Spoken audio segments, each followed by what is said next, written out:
Saya akan mendemokan bagaimana proses registrasi yang dilakukan untuk siswa. Jadi pertama kali kita masuk ke halaman portal SNPMB. Nah, di halaman portal ini nanti akan terdapat tombol untuk melakukan daftar. Silahkan ditekan tombol ini. Nah, kita akan masuk ke halaman untuk melakukan registrasi akun SNPMB. Di halaman ini ada dua tombol. Yang pertama adalah daftar akun untuk siswa, dan yang kedua adalah daftar akun untuk sekolah. Nah, kita coba dahulu untuk daftar akun siswa. Di halaman ini, kita diminta untuk menginputkan NISN, NPSN, dan tanggal lahir.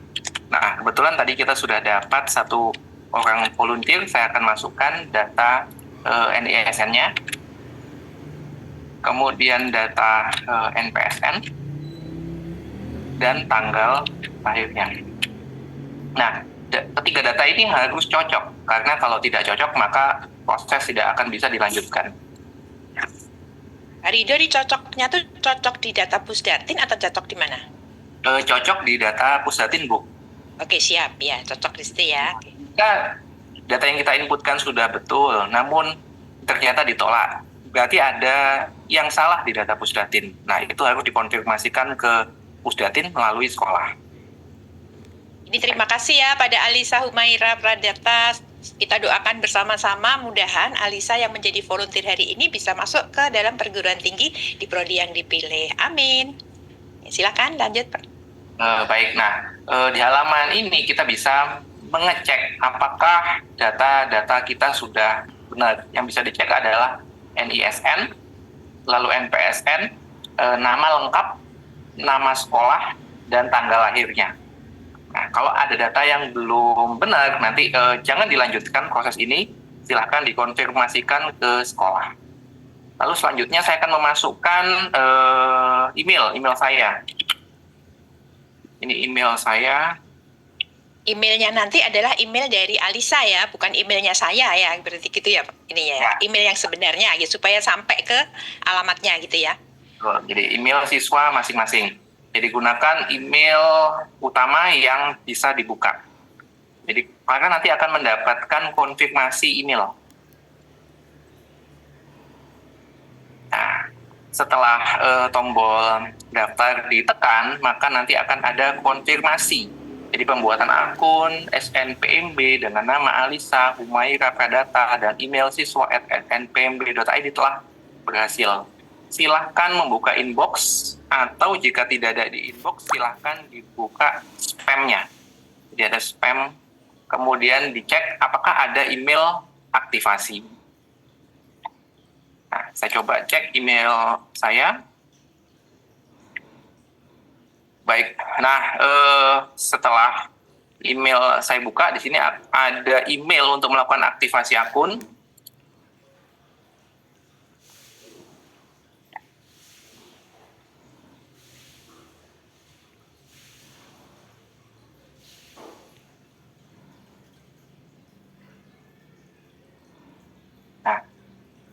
Setelah tombol aktivasi diklik di dalam email, kita akan diminta untuk memasukkan password dan konfirmasi password. Password ini, bentar, mau dicek. Ya. Ini keluarnya, oke. Keluarnya nanti akan ada halaman layar seperti ini, di mana ada tulisan aktivasi akun SNPMB, kemudian ada untuk buat password baru Anda.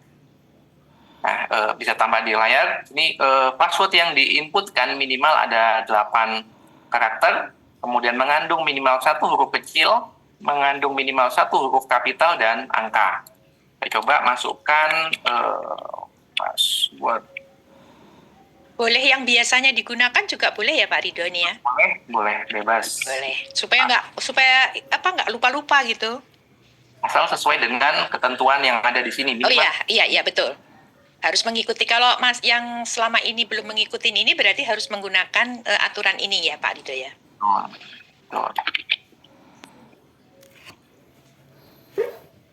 Kemudian maaf. Nah, ketika tidak sama, jadi password yang atas dengan yang bawah tidak sama, akan muncul password tidak sama dengan password konfirmasi. Nah, jadi kita harus bisa pastikan yang kita inputkan yang atas dengan yang bawah ini betul-betul sama. Nah, apabila sama, maka muncul tulisan seperti ini. Akun berhasil diaktifasi, akun Anda telah berhasil diaktifkan, silahkan melakukan login. Nah, tombol login bisa kita klik, kemudian nanti akan ada tombol masuk di sebelah kanan atas. Nah, kita akan bisa masukkan email yang kita miliki tadi yang sudah digunakan.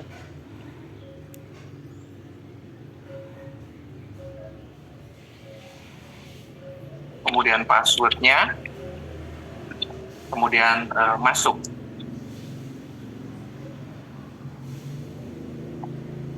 Baik. Nah, di halaman ini ada 3 menu. Nah, yang perlu kita klik sebetulnya hanya verify saja. Jadi silakan diklik menu yang ada di sebelah kiri, verify, verifikasi dan validasi data. Nah, di halaman ini kita bisa mengecek data kita yang ada di Pusdatin, di NISN, nama siswa, jenis kelamin, tempat tanggal lahir, dan lain sebagainya, kemudian mengisikan isian yang diminta. Yang pertama adalah agama, kemudian alamat domisili, kemudian provinsi, kabupaten, kecamatan, kelurahan, RT, RW, dan kode pos. Nah, setelah itu ada nomor handphone, penghasilan ayah, kemudian penghasilan ibu, jumlah tanggungan orang tua, kemudian kita bisa klik simpan perubahan. Nah, setelah tombol simpan perubahan ditekan akan muncul data berhasil disimpan. Artinya proses penyimpanan telah berhasil. Nah, jika ini sudah terjadi, kita bisa mengklik tombol selanjutnya. Di halaman ini kita diminta untuk mengupload foto. Jadi silakan disiapkan sebuah foto dalam format JPG atau JPEG dengan ketentuan yang ada seperti di layar. Saya akan pilih satu data foto, kemudian saya akan tekan unggah. Ini filenya sudah saya pilih, ada foto JPG dan unggah. Nah, ini adalah fotonya foto. Bukan fotonya Alisa kan ya? Harusnya Ya, nanti fotonya Alisa nih ya. Oke, silakan Pak Ridho. Contoh aja. Contoh yang sudah kami siapkan. Kita diminta untuk meletakkan wajah yang ada di foto agar sesuai dengan lingkaran berwarna putih yang ada di layar. Nah, jadi kalau dilihat ini lingkarannya besar, namun wajahnya masih kecil. Kita perlu menekan tombol plus, tombol tambah. Kemudian kita bisa geser wajahnya ke bawah agar berada di dalam lingkaran putih. Bisa kita zoom lagi, nah, sampai pas. Jika sudah pas, kita bisa tekan tombol crop. Nah, maka hasil akhir fotonya sudah dalam kondisi yang sesuai dengan kebutuhan SNPMB. Jadi fotonya harus cukup besar, karena tadi yang di-uploadkan masih kecil ya. Jadi ini sudah di zoom, sudah sesuai. Kita bisa tekan tombol simpan. Baik. Jika sudah disimpan, silahkan cek di sebelah kanan. Maka di sini akan tampil foto yang sudah kita simpan tadi. Silahkan dikonfirmasi akhir, NISN, nama siswa, dan data-data yang lain apakah sudah sesuai. Jika belum sesuai, bisa klik sebelumnya. Jadi kembali lagi ke awal. Jika sudah sesuai, maka ini bisa dicentang dan ditekan tombol simpan permanen. akan muncul satu buah konfirmasi lagi yang menyatakan bahwa data yang diisikan adalah benar. Apabila data ini tidak benar, maka akan menerima sanksi pembatalan keikutsertaan pada SNBP atau UTBK SNBP. Setelah klik tombol simpan permanen, maka data tidak dapat diperbaiki lagi. Baik, nah nanti jika muncul pesan seperti yang muncul di bawah sini, tahun lulus tidak valid. Nah, artinya data kita di Pusdatin mengenai tahun lulus ini masih ada ketidaksesuaian. Nah, ini harus dikonfirmasi ke Pusdatin melalui sekolah. Jika sudah, nanti kita perlu perbarui data dengan mengklik tombol yang ada di awal. Jadi di sini ada tombol perbarui data. Setelah data di Pusdatin berubah. Nah, setelah itu kita bisa melakukan simpan permanen.